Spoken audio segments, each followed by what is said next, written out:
Hello bachcho, let's see this question. A stoichiometric mixture of hydrogen gas and air at 25 degrees Celsius and a total pressure of 1 atm is exploded in a closed rigid vessel.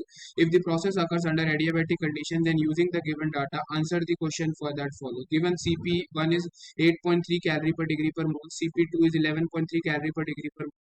Delta H formation of water is minus 57.8 kilocalorie.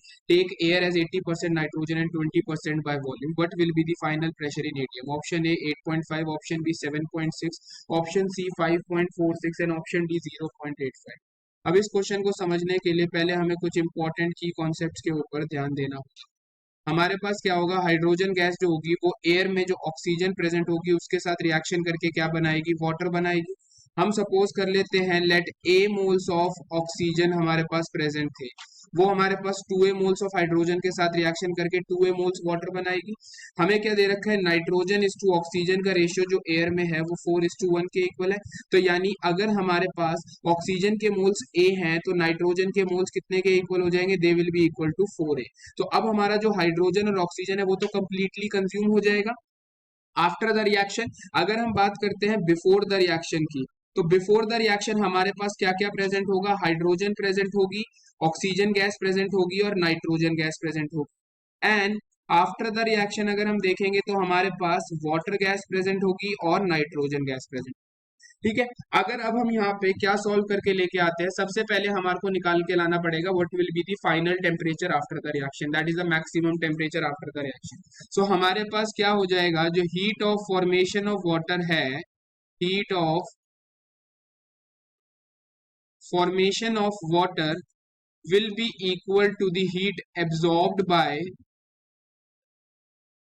water plus the heat absorbed by nitrogen. Heat of formation of water will be equal to the heat absorbed by water plus the heat absorb by nitrogen.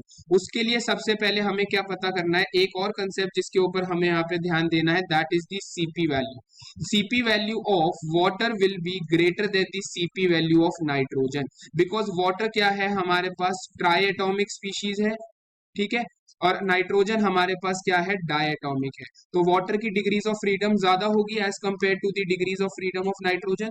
तो यानी water का CP हो जाएगा 11.3, जो दो CP value हमें दे रखी है, और नाइट्रोजन का सीपी क्या हो जाएगा, it will be equal to 8.3 के इक्वल। और हमें पता है सीपी माइनस सीवी आर के इक्वल होता है, और आर की वैल्यू जो होती है कैलोरी में कितनी होती है, 2। तो CV of water will be equal to 11.3 minus 2, that is 9.3। Similarly, CV of nitrogen will be 8.3 minus 2, that is 6.3 के इक्वल हो जाएगी नाइट्रोजन की CV। अब heat of formation of water के बारे में अगर मैं बात करता हूं, सो इट विल बी कितनी दे रखी है हमें, माइनस 57.8 किलो कैलोरी, ये 1 मोल के लिए है। तो total number of moles of water हमारे पास 2a है इंटू 57.8 इंटू 10⁻³ किलो कैलोरी को कैलोरी में convert. And the heat absorb by water, हमें क्या रिएक्शन है, वो क्लोज रिजिड वेसल में अंडर एडियाबैटिक कंडीशन, यानी ये क्या है, कांस्टेंट वॉल्यूम कंडीशन है, यानी it will B NCV delta T plus NCV delta T. ये वाली टर्म हमारे पास नाइट्रोजन के लिए हो जाएगी और ये हीट एब्जॉर्ब बाय वाटर है। ठीक है, तो यहाँ आ जाएगा 2a into 57.8 into 10⁻³ number of moles of water is 2a into CV of water is 9.3। Delta T क्या आ जाएगा, मैक्सिमम टेम्परेचर टी मान लेते हैं, इनिशियल टेम्परेचर 298 है, plus number of moles of nitrogen 4a है, CV उसका 6.3 है, into delta T will be 2 minus 298 के इक्वल हमारे पास हो जाएगा। यहाँ पे अगर मैं सॉल्व करता हूं, तो अगर मैं यहाँ से a को कैंसिल कर देता हूं कॉमन लेके, ये वैल्यू आ जाएगी 1,15,600, it is equal to T minus 298 को मैंने यहाँ कॉमन ले लिया, यहाँ पे आ जाएगा 2 इंटू 9.3 प्लस 4 इंटू 6.3। यहाँ से t माइनस 298 की जो वैल्यू हमारे पास निकल के आएगी वो कितनी के इक्वल निकल के आएगी, it will be coming out to be equal to 2639। तो यहाँ से जो हमारा फाइनल टेम्परेचर आ जाएगा वो आ जाएगा 2937 केल्विन के इक्वल। यहाँ से इतनी बात हमारे पास क्लियर हो गई है। इसके आगे अगर हम चलते हैं, हमें क्या निकालना है, फाइनल प्रेशर निकालना है। फाइनल प्रेशर निकालने के लिए हमें पता है PV equal to nRT is the ideal gas equation. यहाँ पे हमारे पास क्या है, रिएक्शन क्योंकि क्लोज रिजिड वेसल में हो रहा है तो वॉल्यूम विल बी कांस्टेंट। तो P1 by N1 T1 will be equal to P2 by N2 T2। N1 will be the reaction number of moles before the reaction. Before the reaction number of moles जो होंगे वो hydrogen, nitrogen और oxygen की वजह से हमने देखा था. And after the reaction number of moles will be because of water and nitrogen. तो यहाँ से अगर हम P1 की वैल्यू की बात करते हैं तो P1 is given to be equal to 1 atm हमारा इनिशियल प्रेशर था, तो 1 आ गया. N1 हमारे पास क्या हो जाएगा, number of moles of hydrogen हमारे पास 2a है, ऑक्सीजन के मोल्स a हैं और नाइट्रोजन के मोल्स 4a हैं और इनिशियल टेम्परेचर है हमारे पास 298.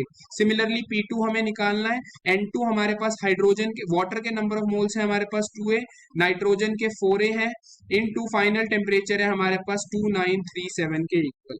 यहाँ से हम सॉल्व करेंगे 1/7a into 298 is equal to P2/6a into 2937.